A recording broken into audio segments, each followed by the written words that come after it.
مفتی صاحب سوال پوچھنا ہے، ایک شوہر نے اپنی بیوی کا میں تجھ پر 3 طلاقیں ڈالتا ہوں، علماء نے کہا ہو گئی، مفتی صاحب 1 ہوئی یا 3 ہوئی، ذرا یہ بتا دیں۔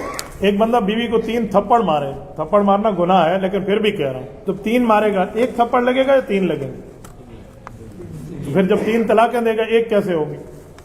یہ کیا دنیا میں عجیب، آپ کو ریاضی بھی نہیں آتی، کسی بچے سے 3 چیزیں رکھ کے پوچھو کتنی ہیں، وہ کہے گا 3 ہے، آپ 3 کو 1 کہہ رہے ہیں۔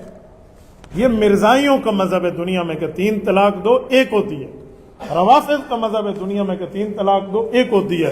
امام اعظم ابو حنیفہ، امام شافعی، امام مالک، امام احمد بن حنبل، اہل سنت والجماعت کے چاروں امام متفق ہیں کہ 3 طلاق دیں 3 ہوگی، 2 دیں گے 2 ہوگی، 1 دو گے 1 ہوگی۔ یہ ایسا مسئلہ نہیں ہے کہ آپ 3 طلاق دے دیں 1 ہوگی۔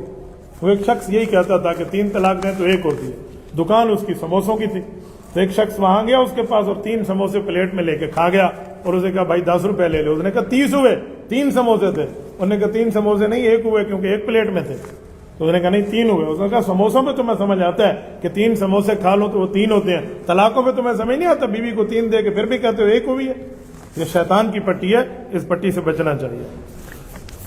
مفتی صاحب قرآن کریم کی آیت ہے ایمان والو اللہ تعالیٰ سے ڈرو، سیدھی بات کہو، اللہ تمہارے کام درست کرے گا۔ سوال یہ ہے کہ اللہ کا ڈر کیسے پیدا ہوگا؟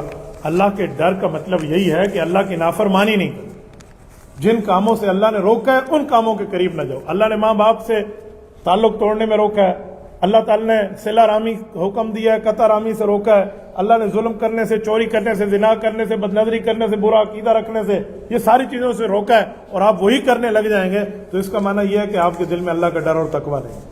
تو اللہ کے ڈر کا مطلب یہ ہے کہ اللہ کے احکامات کو مانیں اور اللہ کی فرما برداری کریں۔